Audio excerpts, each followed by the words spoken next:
అందరికీ నమస్కారం. నా పేరు మల్లాడు రాజు. ప్రస్తుత ఎంపీ పుదుచ్చేరి ఎంపీ వైద్యలింగం గారు, మాజీ ముఖ్యమంత్రి నారాయణ స్వామి గారు నిన్న పుదుచ్చేరిలో ఒక ప్రెస్ మీట్ పెట్టి యానం నియోజకవర్గంలో పుష్కరాలు చేయకూడదు, అది పాండిచేరిలోనే పుష్కరాలు నిర్వహించాలని వారు ప్రెస్ మీట్లో చెప్పడం జరిగింది. వారి యొక్క మాటలని నేను తీవ్రంగా ఖండిస్తూ ఉన్నాను. ముఖ్యంగా యానం నియోజకవర్గ ప్రజలందరూ కూడా గమనించవలసింది ఏంటంటే, ఈ గోదావరి పుష్కరాలు అనేవి 12 సంవత్సరాలకు ఒకసారి నిర్వహించడం జరుగుతుంది.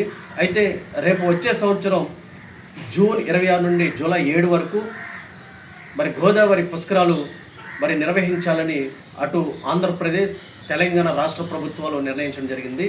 ఇదే సమయంలో యానం నియోజకవర్గంలో కూడా పుదుచ్చేరి ప్రభుత్వం ద్వారా గోదావరి పుష్కరాలని నిర్వహించడానికి ఏర్పాట్లు కూడా మల్లాడి కృష్ణారావు గారు చేయడం జరుగుతుంది. అయితే ఏవైతే ఈ గోదావరి పుష్కరాలు ఉన్నాయో వీటిని ఘనంగా నిర్వహించడానికి ఈ మధ్యనే మంత్రివర్యులు మల్లాడి కృష్ణారావు గారు కేంద్ర ప్రభుత్వాన్ని కలిసి 48 కోట్ల రూపాయల గ్రాంట్ను కూడా విడుదల చేయమని కోరడం జరిగింది. వాటికి కూడా కేంద్ర ప్రభుత్వం అంగీకారం తెలపడం జరిగింది. అయితే ఏదైతే ఈ పుష్కరాలు ఉన్నాయో 2003-2015 సంవత్సరంలో ఘనంగా అప్పటి ముఖ్యమంత్రి ఎన్ రంగస్వామి గారు అప్పటి మంత్రివర్యులు మల్లాడి కృష్ణారావు గారి ఆధ్వర్యంలో నిర్వహించడం జరిగింది. అయితే యానం నియోజకవర్గంలో మొత్తం 4 ఘాట్లను ఏర్పాటు చేసి సుమారు రోజుకి 150,000 మంది భక్తులు స్నానాలు ఆచరించేలాగా అప్పుడు ఏర్పాటు చేయడం జరిగింది. ఇప్పుడు ఏవైతే 4 ఘాట్లు ఉన్నాయో ఈ 4 నుండి 19 ఘాట్లకి పెంచి ఇప్పుడు మొత్తం రోజుకి సుమారు 5 లక్షల మంది భక్తులు ఈ పుష్కర స్నానాలు ఆచరించడానికి ఏర్పాట్లు చేయడం జరుగుతుందనేది మల్లాడి కృష్ణారావు గారు తెలపడం జరిగింది.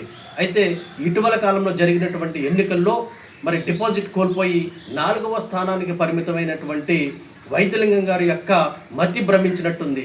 ఎందుకంటే గోదావరి పుష్కరాలు అనేది యానంలో కాకుండా పుదుచ్చేరిలో చేయడం అనేది చేయమని మాట్లాడడం ఎంతవరకు సమంజసం అనేది నేను ఈ వీడియో ద్వారా నేను ఆయన ప్రశ్నిస్తూ ఉన్నా. మీరు పుదుచ్చేరిలో ఏ పుష్కరాలు అయినా చేసుకోండి, యానం నియోజకవర్గ ప్రజలకి ఎటువంటి అభ్యంతరం లేదు. కానీ యానం ప్రజలను ఎగతాళి చేసి మాట్లాడే ఒక ఎంపీ, మాజీ ముఖ్యమంత్రిని నేను ఈ వీడియో ద్వారా నేను ప్రశ్నిస్తూ ఉన్నా.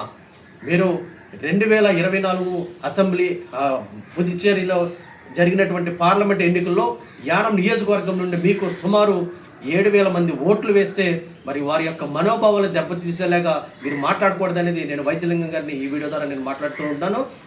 అంతేకాకుండా మీకు ఈ గోదావరి పుష్కరాలు మీ చేతుల మీద కూడా జరగకూడదనేది ఆ భగవంతుడి సంకల్పం అనుకుంటా. ఎందుకంటే 2003 సంవత్సరంలో 2015 సంవత్సరంలో అధికారంలో ఉన్నది, ముఖ్యమంత్రిగా ఉన్నది అప్పుడు ఎన్ రంగస్వామి గారు, అప్పుడు మంత్రిగా ఉన్నది మల్లాడి కృష్ణారావు గారు మాత్రమే. వీరిద్దరి కలయికలో 3వసారి వచ్చే సంవత్సరం కూడా గోదావరి పుష్కరాలు అత్యంత ఘనంగా వైభవంగా జరపడం జరుగుతుందనేది ఈ వీడియో ద్వారా మీకు తెలియజేస్తూ ఉన్నా. అంతేకాకుండా మీరు ఏదైతే కాంగ్రెస్ పార్టీకి సంబంధించినటువంటి ఎంపీ, మాజీ ముఖ్యమంత్రి ఉన్నారో మీరు ఏదో ఒక ప్రాంతానికి చెందినటువంటి నాయకులుగా మీరు మాట్లాడడం కరెక్ట్ కాదనేది ఈ వీడియో ద్వారా తెలియజేస్తూ ఉన్నా.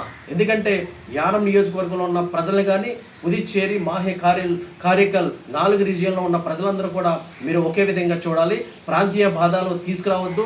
ప్రాంతీయ భేదాలతో జనాలను రెచ్చగొట్టి మీరు ఈ పుష్కరాలు ఆపేదామన్న ప్రయత్నాలు చేయడం అనేది అది కరెక్ట్ కాదు. యానం నియోజకవర్గ ప్రజలందరూ కూడా గమనించాలి.